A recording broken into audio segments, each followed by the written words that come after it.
अस्सलाम वालेकुम जी। तो आज जो हमारा केमिस्ट्री का टॉपिक है वो है कंपाउंड्स।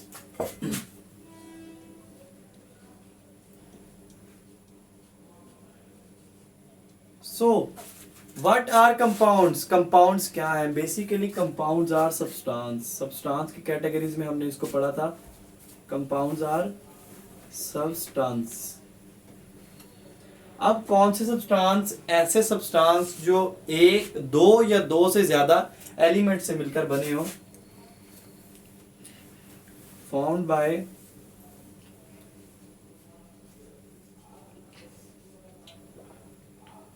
combination of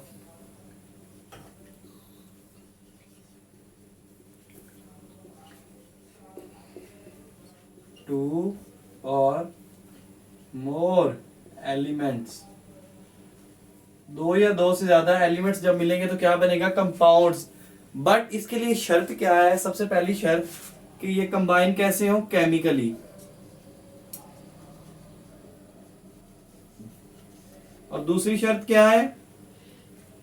पहली केमिकली कंपाउंड हो, और दूसरी शर्त है जी कि वो एक फिक्स प्रोपोर्शन, एक फिक्स प्रोपोर्शन के अंदर एक दूसरे से कंबाइन हो। इसकी एग्जांपल आप ऐसे ले सकते हैं।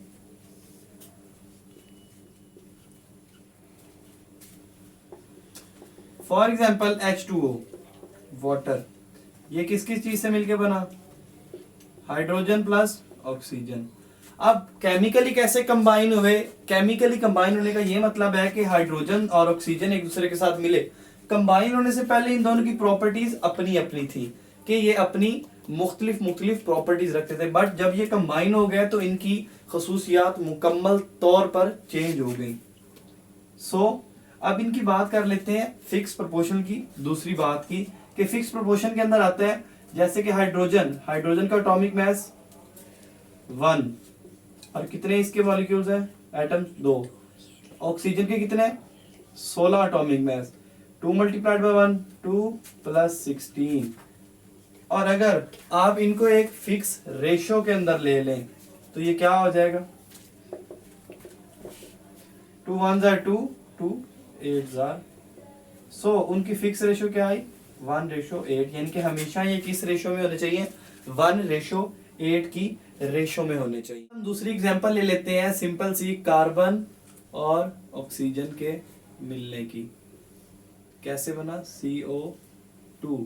अब इसके अंदर हम बात कर लेते हैं कि ये केमिकली कैसे कंबाइन है और इनकी प्रॉपर्टीज कैसे चेंज हुई। कार्बन क्या है? Late Coke. ऑक्सीजन क्या है? गैस। बट रिएक्ट होने के बाद ये क्या बन गए? गैसेस, सिर्फ गैस बन गई। अब देखिए इनकी पहले प्रॉपर्टीज थी, कार्बन को हम एक्सहेल करते हैं और ऑक्सीजन को हम इनहेल करते हैं, बट बिल्कुल ही इनकी प्रॉपर्टीज रिएक्ट होने के बाद चेंज हो गई। ये सब कुछ हम केमिकली बात करते हैं। और अब हम बात कर लेते हैं रेशो के एतबार से कि इनकी फिक्स रेशो कैसे है। जैसा कि कार्बन की एटॉमिक मास 12, ऑक्सीजन का 16 और 2 इसके मॉलिक्यूल्स हैं। 12 वैसे का वैसे प्लस 16 के साथ मल्टीप्लाई करें 32। अगर आप इसे रेशो में ले लें, रेशो में क्या आ जाएगा? 4 3 बार एंड 4 8 बार। इसकी रेशो क्या होगी? 3:8। और हमेशा कार्बन डाइऑक्साइड किस रेशो में एग्जिस्ट करेगी? यानी कि कार्बन की कितनी रेशो हो? 3, ऑक्सीजन की 8।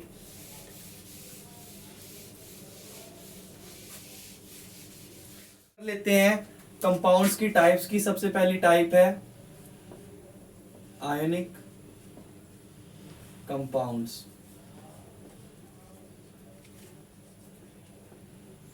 आयनिक कंपाउंड्स क्या है? ऐसे कंपाउंड्स जो कि आयनिक बॉन्डिंग की वजह से फॉर्म हो, जो कि आयनिक बॉन्डिंग की वजह से बने, उन्हें कहते हैं ionic compounds. For example NaCl है, ये आयनिक बॉन्डिंग की वजह से बनता है,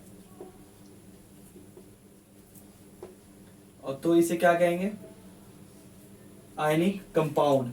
अब आयनिक बॉन्डिंग क्या होती है ये मैं आपको बताता हूं कि आयनिक बॉन्ड क्या होता है।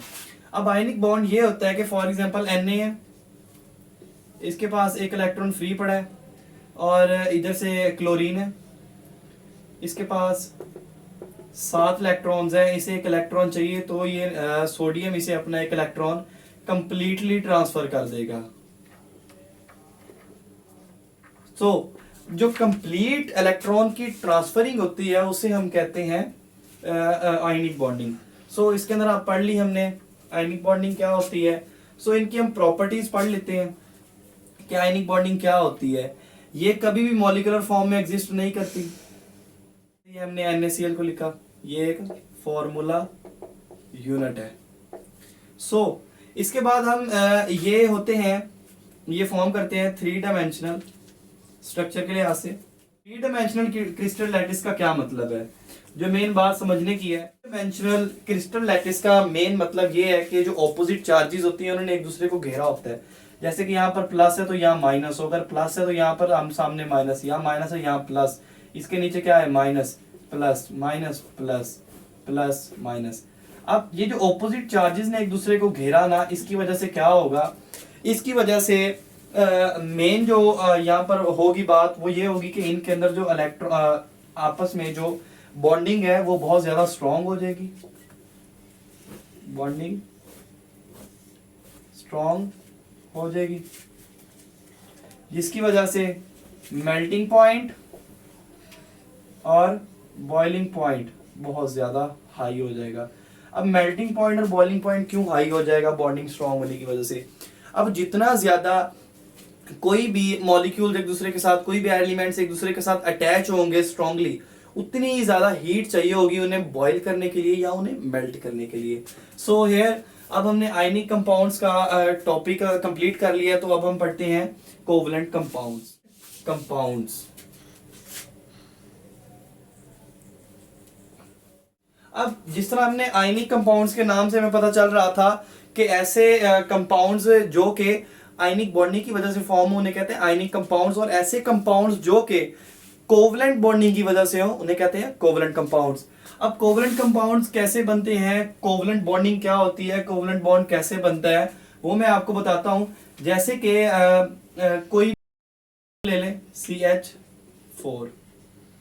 अब इसके अंदर क्या है, कार्बन की वैलेंसी होती है 4, कंपाउंड कार्बन वैलेंसी है 4, यानी कि ये 4 एटम्स के साथ मिलकर ये बॉन्डिंग कर सकता है। जैसे कि कार्बन था तो ये एक हाइड्रोजन यहाँ से, एक हाइड्रोजन यहाँ से, एक हाइड्रोजन यहाँ पर और एक हाइड्रोजन यहाँ पर, इनके साथ ये बॉन्डिंग कर सकता है। तो ऐसा बॉन्ड जो कि इलेक्ट्रॉन्स की शेयरिंग की वजह से बने।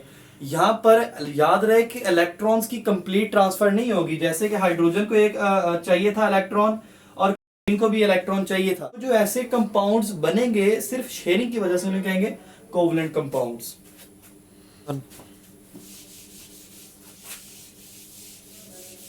अब बात आ जाती है कि ये किस फॉर्म में होते हैं, they exist in molecular form.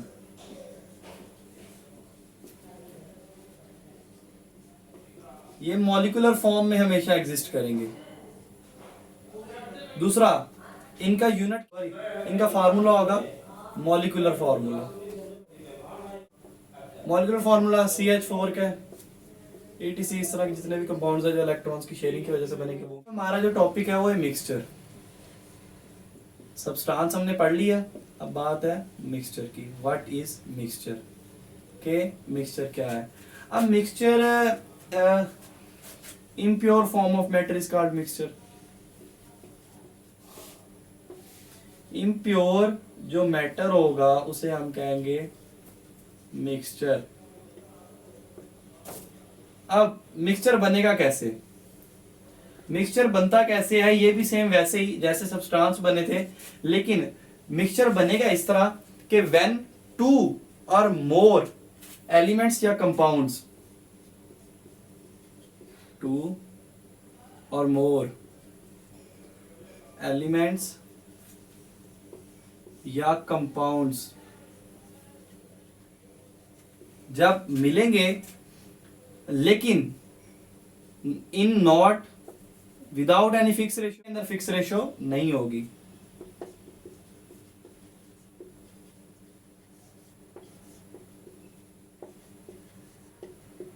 Okay. और दूसरी बात, कंपोजिशन भी चेंज नहीं होगी, और ये केमिकली कंबाइन नहीं होंगे, फिजिकली कंबाइन होंगे। अब इसकी दो type, homogeneous mixture and heterogeneous mixture. अब इसके अंदर होमोजीनियस क्या है और हेट्रोजीनियस क्या है। अब होमोजीनियस के अंदर कंपोजिशन सेम रहती है हर जगह पर, यानी कि पूरे के पूरे मिक्सचर के अंदर जो सोल्यूट होगा उसकी कंपोजिशन क्या होगी, सेम होगी। Composition is same.